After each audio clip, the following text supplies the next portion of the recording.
Welcome back to my channel. If you are new viewer please subscribe my channel for more videos. आज हम बात कर रहे हैं ऑर्डर 41 सिविल प्रोसीजर कोड की, जो कि रिलेटेड है appeal from original decree.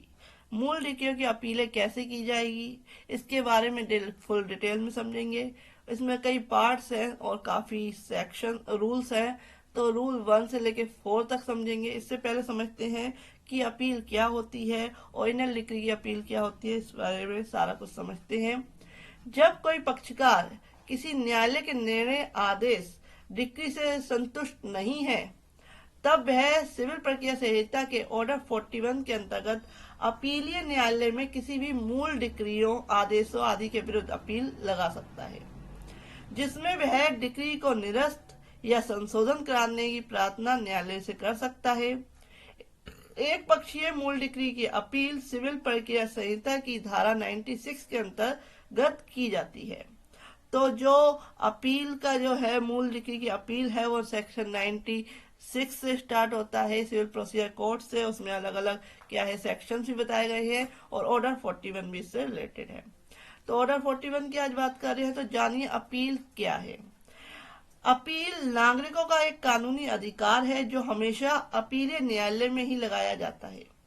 Appeal प्रथम या द्वितीय होगी, अर्थात अपील प्रथम मूल डिक्री की होगी, द्वितीय अपीली डिक्री के विरुद्ध होगी। अपील की सुनवाई अपीलीय न्यायालय में कोई भी न्यायाधीश कर सकता है। अपील हमेशा किसी भी दुखी व्यक्ति द्वारा लगाई जा सकती है। अपील करने की एक सीमा होती है, लेकिन विशेष परिस्थितियों में अपील देरी से भी लगाई जा सकती है। तो ये समझते हैं कि अपील किस न्यायालय में लगाई जाती है। सिविल प्रक्रिया संहिता के सेक्शन 106 में बताया गया है कि अपील के लिए दो प्रमुख न्यायालय होते हैं, जिला जज न्यायालय और हाई कोर्ट। प्रथम अपील के लिए हमेशा जिला जज न्यायालय या हाई कोर्ट होगा, लेकिन द्वितीय अपील के लिए हमेशा उच्च न्यायालय ही होता है। तो इसमें एक जो है नोट करने वाली बात है कि जब कोई निर्णय, डिक्री, आदेश उच्च न्यायालय द्वारा पारित किया जाता है, तब सिविल प्रक्रिया संहिता की धारा 109 के अंतर्गत इसकी अपील सुप्रीम कोर्ट में की जा सकती है। यह प्रावधान भारतीय संविधान अधिनियम 1950 के अनुच्छेद 133 से लिया गया है।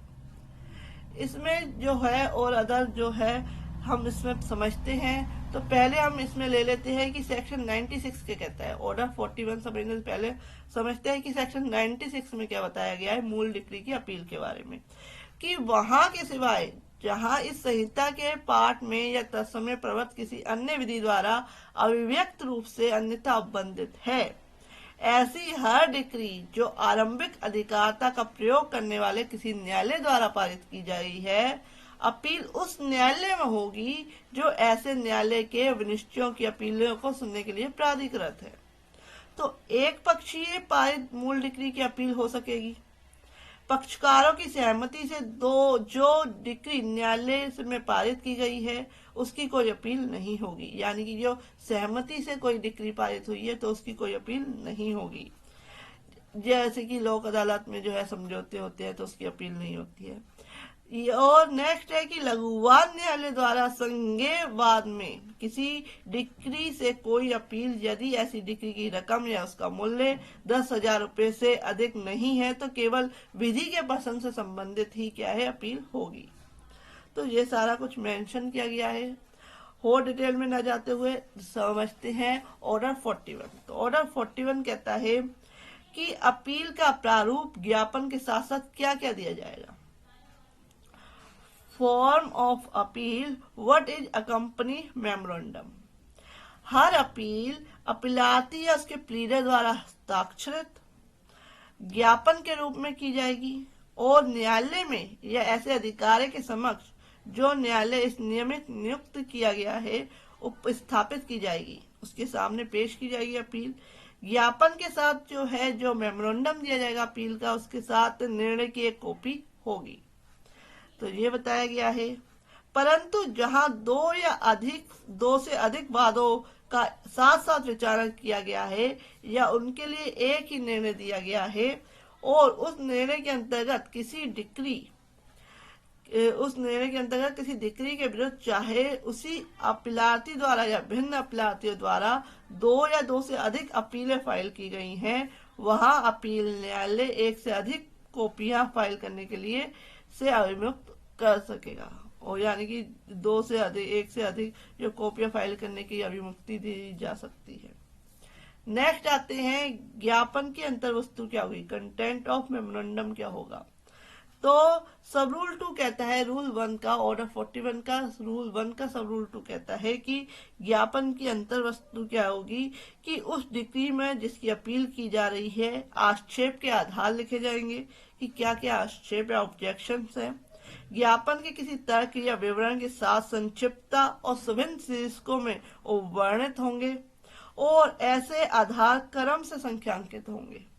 तो इस तरीके से the memorandum shall set forth consequently and under this, यानी कि एक प्रॉपर हेडिंग से एक grounds of rejection of the decree, इस तरीके से नंबर वाइज क्या है उसको क्या है लिखा जाएगा।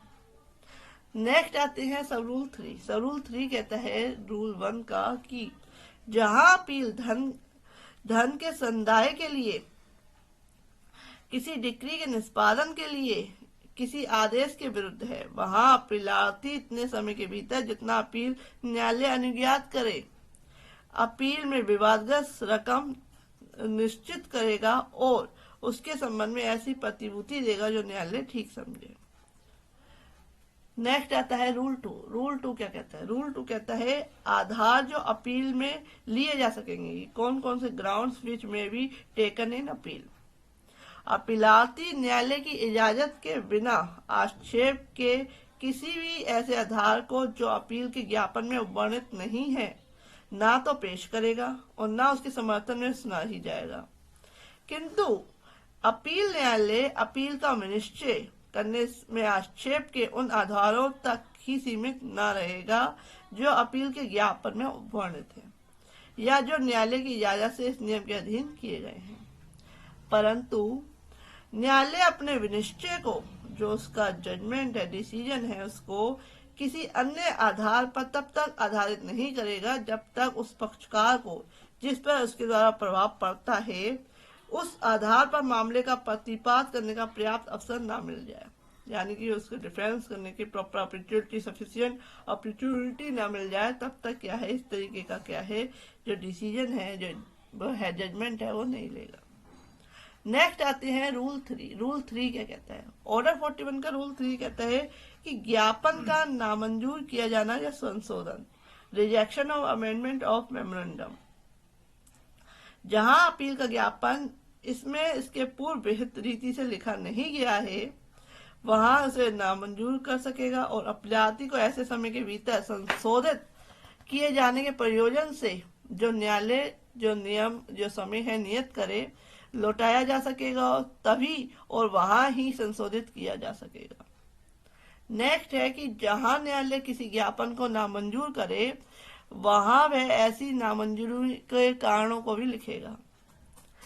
नेक्स्ट सब रूल 3 कहता है कि जहां अपील के ज्ञापन का संशोधन किया जाता है वह न्यायाधीश या ऐसे अधिकारी जो उसने इस नियमित नियुक्त किया हो उस संशोधन को हस्ताक्षरित या साइन करेगा। नेक्स्ट आते हैं रूल 3A। रूल 3A क्या कहता है, रूल 3A कहता है कि विलंब की माफी के लिए आवेदन, application for condonation of delay. जब कोई अपील उसके लिए विहित परिसीमा काल जो एक लिमिटेशन दी हुई है उस अपील को दाखिल करने के पश्चात उपस्थापित की जाती है, कोर्ट में पेश की जाती है, तब उसके साथ ऐसे शपथ पत्र द्वारा समर्थित आवेदन होगा जिसमें वे तथ्य वर्णित होंगे कि जिन पर अपीलार्थी न्यायालय का यह समाधान करने के लिए निर्भर करता है कि ऐसी अवधि के भीतर अपील न करने के लिए उसके पास पर्याप्त कारण था, यह सफिशिएंट कॉज था कि वह क्यों नहीं अपील एक प्रॉपर टाइम पे कोर्ट में दाखिल कर सका। यदि न्यायालय यह समझता है कि जो प्रत्यार्थी है को सूचना जारी किए बिना आवेदन को नामंजूर करने का कोई कारण नहीं है तो उसकी सूचना प्रत्यार्थी को जारी की जाएगी और यथास्थिति नियम 11 एंड नियम 13 के अधीन अपील को निपटाने के लिए अग्रसर होने से पूर्व न्यायालय द्वारा उस मामले का अंतिम रूप से निश्चय किया जाएगा।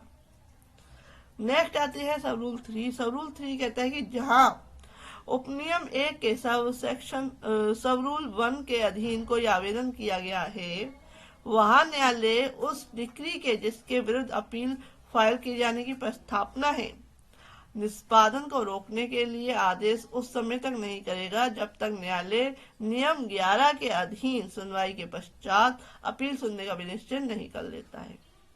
ये सारा कुछ बताया गया है रूल 3A में। नेक्स्ट आते हैं रूल 4। रूल 4 कहता है कि one of several plaintiff and defendant में obtain reversal and whole decree where in proceed on ground common to all. कई वादियों या प्रतिवादियों में से एक पूरी डिक्री को उल्टवा सकेगा जहां वह ऐसे आधार पर दी गई है जो उन प्रश्नों के लिए सामान्य है, उन सभी के लिए सामान्य है, जहां बाद में एक ही से अधिक वादी या प्रतिवादी है और वह डिक्री जिसकी अपील की जाती है किसी ऐसे आधार पर दी गई है जो सभी वादियों या सभी प्रतिवादियों के लिए सामान्य है। वहां वादियों प्रतिवादियों में से कोई भी एक पूरी डिक्री की अपील कर सकेगा और अपील न्यायालय तब उस डिक्री को यथास्थिति सभी वादियों प्रतिवादियों के पक्ष में उलट सकेगा या उसमें चेंजेस कर सकेगा, फेरफार कर सकेगा। तो ये सारा हो गया क्लियर कि जो मूल डिक्री की अपील है वो कैसे की जाएगी। नेक्स्ट में आपको बताएंगे इसका जो अलग पार्ट है वो है कार्यवाहियों का और निष्पादन का रोक जाना, stay of proceeding end of execution.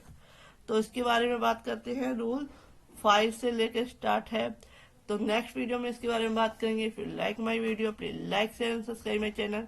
Thank you for watching this video.